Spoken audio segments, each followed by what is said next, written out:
Me gusta preguntar en clases de doctorado, en clases de maestría, en clases de especialidad, en capacitaciones en cursos.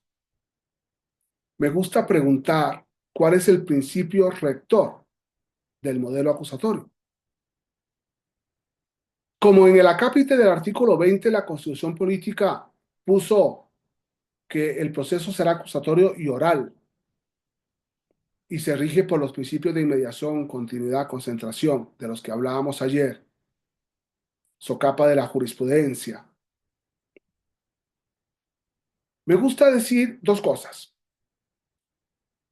Tomen el artículo 4 del Código Nacional de Procedimientos Penales que habla de los principios rectores y lo borran totalmente porque es el artículo peor redactado del mundo sobre los principios rectores. Es un artículo que da vergüenza, hay que leerlo cuando uno esté amargado, deprimido, con deseos de suicidarse.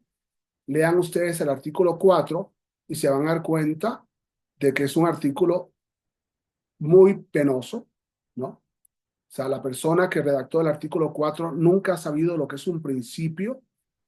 Si uno, yo he dicho en broma, les voy a poner a todos ustedes la tarea para mañana traerme todos los principios según se coligen de la lectura del artículo 4 y posiblemente son unos 350 principios, porque los de los tratados internacionales, más de las normas, más los de la Constitución, más los de la jurisprudencia. Es impresionante.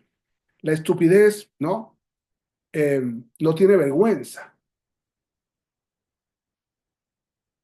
Y claro, cuando vemos que la Suprema Corte destroza los principios procesales o constitucionales, nos damos cuenta de que la Suprema Corte, perdón que use la Suprema Corte en general, no sabe de principios nada. Y de hecho eso me llevaba a pensar algún día sobre los principios generales del derecho. Es una pregunta que hacen los alumnos a ciertos profesores. ¿Cuáles son los principios generales del derecho? Y los profesores del siglo XXI no saben responder. ¿Cuáles son los principios generales? Por una razón muy sencilla, porque en algún momento hablaremos con gusto de una conferencia que di en un congreso un día de estos sobre el tema de los principios constitucionales y los principios ius fundamentales del derechos humanos para comprender los principios en definitiva. Hoy no quería hablar de esto.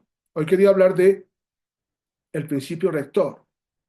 Y el principio rector del modelo acusatorio es el principio de alternatividad.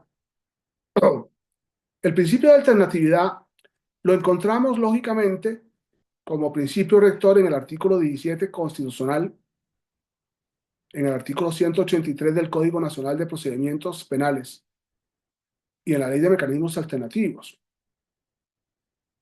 El principio de alternatividad que nos lleva a la solución del conflicto. El proceso moderno, el proceso del siglo XXI, nos exige enfrentar el conflicto, conocer el conflicto, interpretar el conflicto, conocer el conflicto, con el objetivo de condenar al imputado, no, de resolver el conflicto. Todo derecho penal, yo sigo en mi materia, no me quiero meter en el derecho civil, la mercantil, la laboral, etcétera. En mi materia, eh, un día de esto, la revista Inmensos hablaba del proceso en libertad. Y a mí me gustaría mucho que sacáramos a debate el proceso en libertad y en concreto el principio de alternatividad contra el principio de privación de libertad.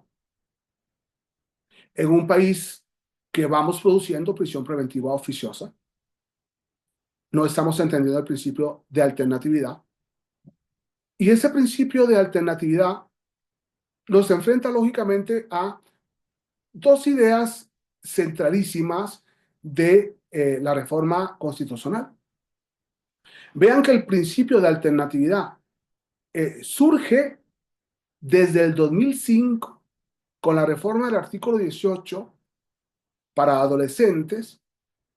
Las formas alternativas de justicia, dice hoy el artículo 18, deberán observarse en la aplicación de este sistema siempre que resulte procedente. el principio de alternatividad, resuelvan el conflicto, jueces, resuelvan el conflicto, abogados, asesores jurídicos, defensores, fiscales, jueces, magistrados, ministros, resuelvan el conflicto. Y lógicamente, porque se trata de adolescentes, las formas alternativas, dice el artículo 18 de la Constitución, deben aplicarse siempre que resulte procedente. En concreto, tenemos de una tesis aislada, ahorita me entra en dudas, que abre el abreviado, que no es recomendable el abreviado en adolescentes, y ahora tenemos otra tesis aislada que, a pesar de que hace confronta, no se ha aplicado, que deniega el abreviado simplemente porque no está en la ley, sin más argumentos. El artículo 17 de la Constitución Política, en la reforma del 2008, introdujo en el párrafo tercero, y ahora está en el párrafo quinto, las leyes preverán mecanismos alternativos de solución de controversias. En la materia penal, regularán su aplicación, asegurarán la reparación del daño y establecerán los casos en los que se requerirá supervisión judicial. Mecanismos alternativos. De hecho, algunos constitucionalistas han considerado que este antiguo párrafo tercero, hoy párrafo quinto del 17, es contrario al párrafo primero del 17, que impide la componenda entre partes. Nadie podrá hacerse justicia por su propia mano. Y sin embargo, perdón, la justicia alternativa es poner a las partes a resolver el conflicto.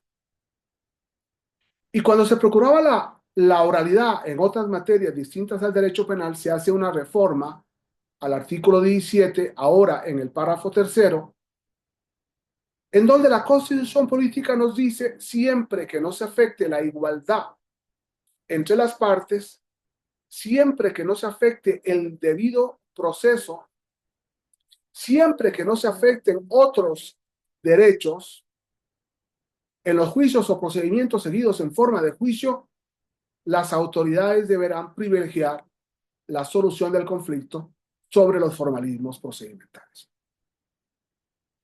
¿Cuál es el principio rector del modelo procesal constitucional mexicano? El principio de alternatividad. Por eso, voy a decir una simulación. Hoy son más importantes los facilitadores que los jueces, porque posiblemente no necesitemos jueces cuando resulta que tenemos soluciones de conflicto en los centros de mediación, en los centros de conciliación, en los centros de justicia alternativa, en los centros de justicia restaurativa, en los centros, etcétera. Es muy interesante este punto. Y termino con una idea. Cuando salió la reforma del 2008, un experto en justicia restaurativa me decía, José Daniel, en el artículo 17 debió hablarse no de mecanismos alternativos, sino de justicia restaurativa. Y entonces yo le dije, ¿por qué no tomas los mecanismos alternativos como el género de la especie e introduces en el artículo 17 toda la justicia alternativa, justicia restaurativa, justicia conflicto, solución de conflicto, y por tanto dejamos de buscar más reformas constitucionales y analizamos tu justicia restaurativa dentro del artículo 17 constitucional? Es muy importante entender esta realidad a la hora en que tenemos que tomar decisiones sobre por qué el principio de oralidad no es un principio rector, porque la oralidad no es un principio, es un sistema. ¿Por qué el principio de inmediación no es un principio rector? Porque no siempre hay un juez. ¿Por qué el principio de publicidad no es un principio rector? Porque hay muchas cosas que se resuelven sin que haya público. Es más, cuando no conviene que haya público. ¿Por qué el principio de contradicción no es un principio rector? Porque el principio de contradicción solamente es necesario en las causas que van a juicio oral, donde hay desahogo de prueba. Vamos entendiendo esto, y es muy importante entenderlo, Y que conste que lo he escrito y lo he repetido por todo lado, pero ahorita lo estoy grabando para producir lo que me encanta: debate, foro, contradicción. No me gusta imponer las ideas, aunque a veces las digo de forma vehemente. Muchas gracias.